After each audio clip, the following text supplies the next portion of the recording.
Good evening, everyone. Welcome to Observer 24/7. My name is Niharika Valia Bhatnagar, and I am with you with the specific area of ABFM, Advanced Business and Financial Management, and this is our channel.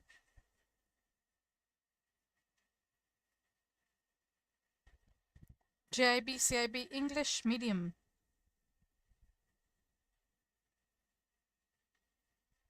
Everybody, I hope I'm audible as well as clearly visible.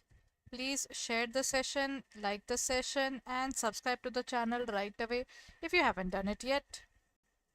Chaliye then, let's begin with this particular session, everyone. What are we going to talk about today? See, if I talk about the particular area that we are talking about is our Macmillan book, Module B. That is what I've started with.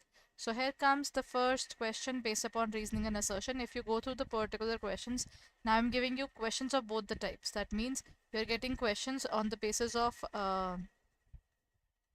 assertion reasoning. I'm giving you questions upon true and false. I'm giving you questions from among the following which is correct. All those things are along with case study questions as well. So I'll try to give you the maximum variety of questions which really come in the examination so that you can be well prepared for it, right? So if you're there in the session, please share the session, like the session, and subscribe to the channel right away, everyone. Chaliye then, let's start with the particular area altogether, everyone. It says when making an investment abroad, the cash flow projections must be made in foreign currency. The reason is that all spending for the foreign project will be in the foreign currency of that country. What's gonna be the answer? Reasoning A and R are correct, or R is the correct explanation, or both A and R are true, but R is not the correct explanation. A is true, R is false, or A is false and R is true. What's gonna be the answer? When making an investment abroad, matlab you're doing some investment which is outside India, and then they said the cash flow projections must be made in foreign currency. Is that so? वैसे if I'm spending money outside India, I think it's always better to do it in their currency, because otherwise if I'm sitting in India na, I'll keep on converting that particular amount into my currency for the homework wali thing na, to do whether I'm getting money or not. I'll be most probably trying to find those things as per that, which is definitely wrong. है ना? मतलब it should be there as per the respective currency, whether I'm making funds or not. Rest is basically country risk. When I'm bringing that particular money back to my country, whether it's beneficial or not. Then comes both A and R true and R is the incorrect explanation, or A is true and R is false, and A is false and R is true. When we talk about things, I think it's always better when you're talking about foreign currency, it should be there in the foreign currency itself. So the correct answer is A. Done. Let's look at the next question, everyone. This is assertion and reasoning based.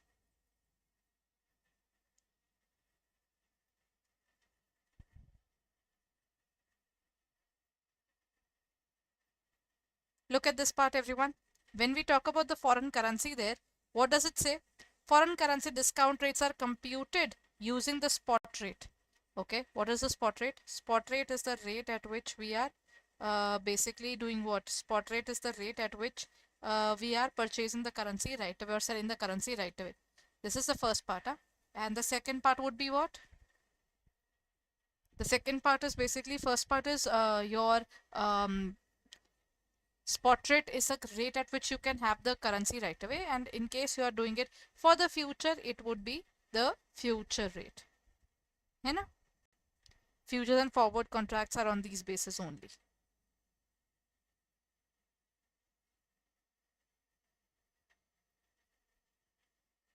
Okay, now comes the point that the spot rate is always stable during the duration of the project. Is that so? Spot rate is the rate that we are having today, not tomorrow. So in this case, if I'm looking at the project on a short-term basis, of course, I can say that. But in the long term, can I say that? I don't think that would be the same thing. The spot rate keeps on changing based upon the timing. Done na? So both A and R are true. I don't think A and R are both are true. A and R are true, but R is not the correct explanation. But A is true and R is false, and A is false and R is true. The correct answer is A is definitely true, but there is nothing of this sort. R is not true. है ना? Everyone, which of the following statements about international portfolio investment? When we talk about international portfolio investment, that means you are putting your money internationally. What are you doing? In terms of a portfolio, what happens, everyone? In a portfolio, we put our money into three, four, five. We basically diverse our funding. That is how we define portfolio investment. This is diversement of funds. When you distribute your funds into multiple area to reduce your risk of failure. That is how we define this part. So what does it mean? IPI includes investment only in domestic equity and debt markets. What does international means? So that doesn't make sense. Exchange rate stability in developed countries makes IPI less vulnerable to currency exchange. That is one particular part I can agree upon. Dollar is more or less very stable, so I think if I put money into dollars, won't be a problem. But if I am thinking to put money into Sri Lanka, that would be a scary part. IPI involves investment only in single country market. No, international does it really mean only one particular country? That sounds weird. Then comes political risk and language barrier. Do not pose challenge in IPI. Political risk and language, it creates a trouble, everyone. If I don't know anything about the particular uh, country, then that is such a big problem, you know. So political risk and this particular area of language barrier creates a trouble. So that means in this case only one particular area made sense. That was number B, है ना? Okay.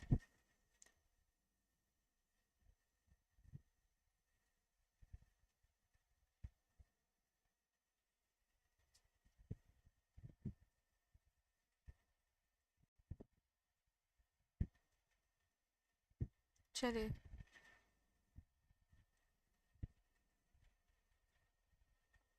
Here comes the answer. That is exchange rate stability in developed countries makes IPI less vulnerable.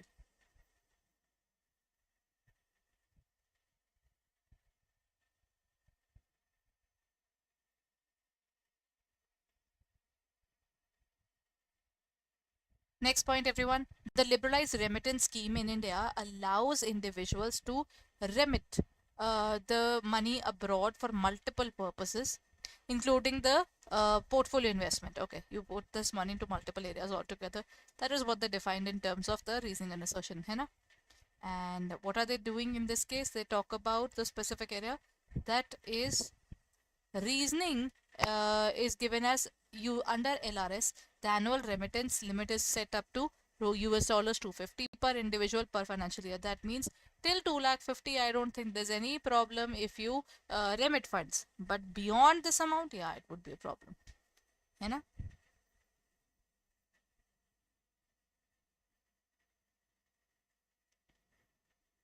चलिए then.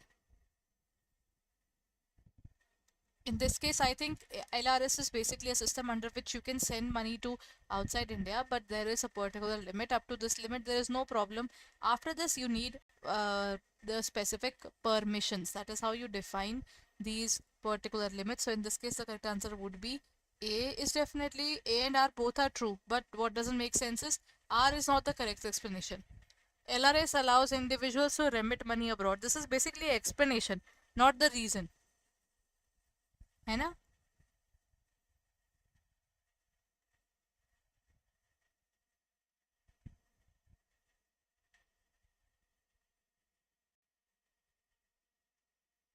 Everyone, correct answer is A. Acha, this is just a moment. Whether this is actually an explanation to the particular point. So that is actually both are true, but is it the correct explanation? No, it would be. Since this is talking about multiple purposes, this is true. I'm sorry, the correct answer is actually A only. Yeah? That is both A and R are true and R is the right explanation. Done? Okay, here goes the next question. Which of the following is not a barrier of international portfolio investment? International portfolio investment is basically an investment which I am making outside India, and portfolio means spreading up the funds into multiple areas. है ना? So in this case, which of the following is not a barrier? Barrier matlab which creates a trouble in doing this. Price controls imposed by foreign governments, number one. Then is political and economic uncertainty in the foreign countries, the liberalized remittance scheme in India, or when we talk about language barrier is a barrier. Price controls, which are basically put by the governments, is also a problem, because in this case, if you're trying to invest outside India, when you're trying to put money outside India, those investments will have a limit. है ना? Political and economic uncertainty, everyone, we were very chill with Ukraine point of view, because Ukraine was a place where Indians used to go and study. How did things turn out so bad? The political and economic instability in the particular countries led to a situation where people had to rush. Indians were rushing towards the Poland to save themselves. That means economic and political stability has a particular problem there. So there is LRS. LRS is just a restriction, not a it's not something which is putting a liability on you, or just making sure that you don't do it at all. You do, but with a limit. है ना? Done. Chaliye then. Let's continue further, everyone. What is the primary risk associated with the fluctuations of currency values in the foreign investments, everyone? Liquidity risk, number one. Exchange risk, number two. Country risk or credit risk. Okay. Liquidity risk is if you ask me to pay 10,000 rupees, can I pay you right away or not? That's liquidity risk. Exchange risk is if I am getting 10 rupees, rupees converted into dollars, dollars converted into rupees, what happens in that case? Then we have the country risk. Under country risk is basically your country with the other country, and then you are seeing that which particular country, whether the countries have stability or not, because in case of instability, things can just fall apart. Next part is credit risk. If you take a loan and then you are unable to pay the loan, is to be covered under the area of credit risk. So in this case, the correct answer is exchange risk, everyone. Done.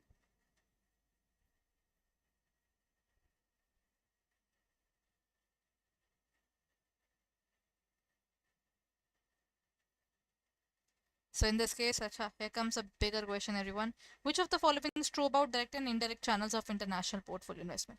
When you put your money into different areas altogether, one thing is there. Either you put the money directly into that specific area, or you do it indirectly. Under direct channels, investments are made into various sectors. You put the money, obviously, when we talk about portfolio, you're not putting the entire money in one particular area. You're giving that money into multiple areas. So while in indirect channels, the investor directly holds the ADRs and GDRs. Now that doesn't make sense. That sounds actually the opposite of what should be the point. You know? Next point is the point of direct channels.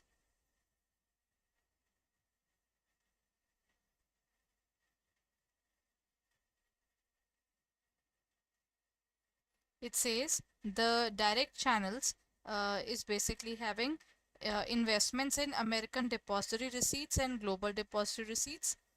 These are basically depository receipts instead of cash. We are looking forward towards this. Okay, na?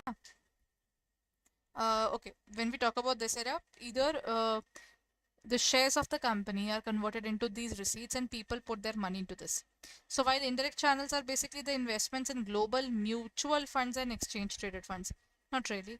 In indirect channels, investments are made through intermediaries such as the foreign companies like FDI, while direct channels involve mutual funds directly into foreign securities. Okay, let's look at the last point. Direct channels refers to ADR, GDR and FDI.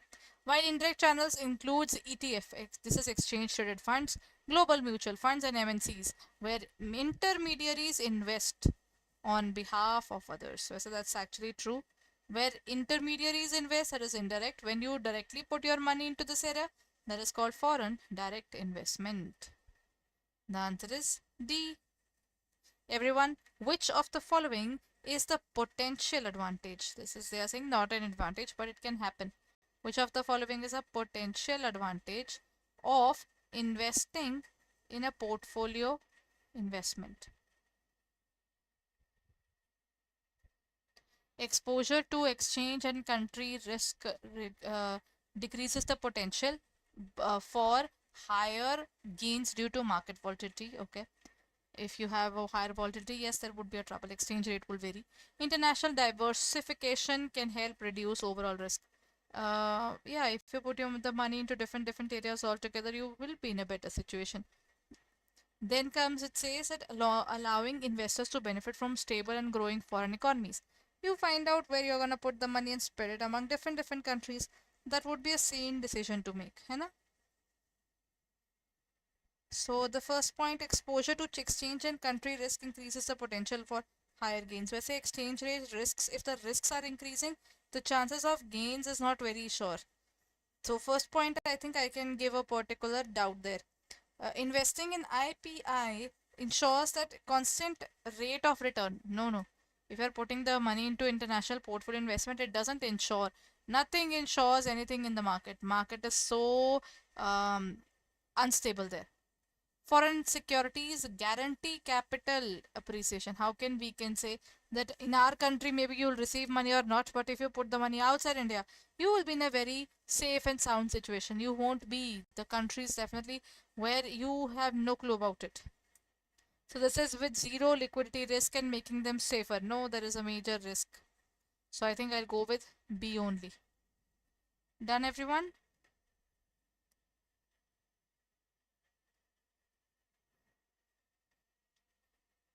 Next point, everyone. Which of the following scenarios will likely lead to a higher beta? Beta is a sensitivity factor which affects your particular returns of the organization. है ना?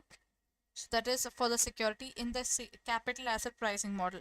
This kind of question was asked in the examination regarding assumptions of beta. So I'm telling you this particular topic is super important. Please make sure you are dealing with this topic in a very detailed format. Huh? What does the question say? The question say that the security has consistent returns that are less volatile than that of market. Higher beta. Higher beta means the world says okay, and you're like, oh, this is such a big thing. Higher beta means higher reactivity or sensitivity. Lower beta means lower reactivity and sensitivity. That's the particular thing that we talk about. So the first part is gone. The security shows significant fluctuations in price in response to changes in the market returns, making it more volatile relative to the market. What's gonna be the answer, everyone? I think that makes more sense. The fluctuations are definitely there based upon market, and yes, higher sensitivity means higher problems there. I would say if the particular market goes up, it goes up. If it goes down, it goes down. The security provides risk-free returns. No, there is nothing called risk-free returns anywhere, and this therefore immune. No, this cannot happen. And the security is heavily invested in the mutual funds, leading to stabilization. There can never be stabilization on this basis altogether, everyone. That just doesn't make sense. So in this case, what's gonna be the answer, everyone? In this case, the correct answer is gonna be B again. Done? Chaliye. Which of the following best describes your arbitrage pricing theory, APT? Under CAPM model, we had risk-free security, which we were talking about. When we talk about arbitrage pricing theory, we know there are multiple variables and every variable has its own impact. So APT is an alternative to the CAPM model. Number one, that explains expected returns of the security solely based upon the beta. APT provides a linear relationship between an asset and the return. Multiple macroeconomic factors are considered, unlike CAPM, which only considers market risk. APT focuses on risk-free rate of return and ignores the effect of macroeconomic factors, or APT can be used only in perfectly efficient market where arbitrage opportunities do not exist. Arbitrage opportunities exist in every area because the world cannot be centralized. Nothing can be centralized. So in this case, the correct answer is B. You look forward towards multiple economies and you put your money into multiple areas so that you can earn multiple sources of income. So you're going to influence that part and rather than focusing solely on the market of CAPM. Since CAPM, you're just looking at one factor in terms of APT, you're looking at multiple factors. That is the beauty of APT, everyone. Done, everyone?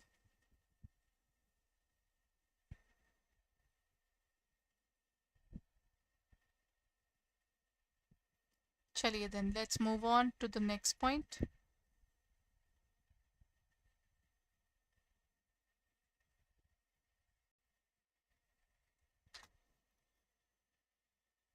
Chaliye, that's it for the day, everyone. I hope this session was helpful for you. If it was, then please go ahead and like our sessions, save this particular session, and don't forget to subscribe to the channel right away because it is super important that you look forward towards our courses at the right time, because when the courses are available at a good discount, then that is the place, that is the time that you should look forward to. So look at this, everyone. This is our course. Just look at the JIB CIB area. This is the CIB November 2024. This is the Mahapack. Mahapack includes bilingual English medium, revision batch, crash course, whatever we are introducing, everything would be available to you. But just one thing to do is just use the code Y541 and apply it. The moment you will apply it, this course would be available to you at 78% discount. So just check it out. 7473. This is for 12 months, everyone. I think that's a good point. You get it for 12 months. So this would be really helpful for anybody who's preparing for this examination and you are looking forward towards everything, your additional subjects or compulsory subjects, or as well as your optional subjects. Everything is included in it, along with ebooks, along with PDFs of the classes, along with test series, you name it and we have it. So please go ahead and just check it out on our website or in our app for further details, everyone, and keep on preparing well. It is super important that you prepare well for the examination. Thank you so much for being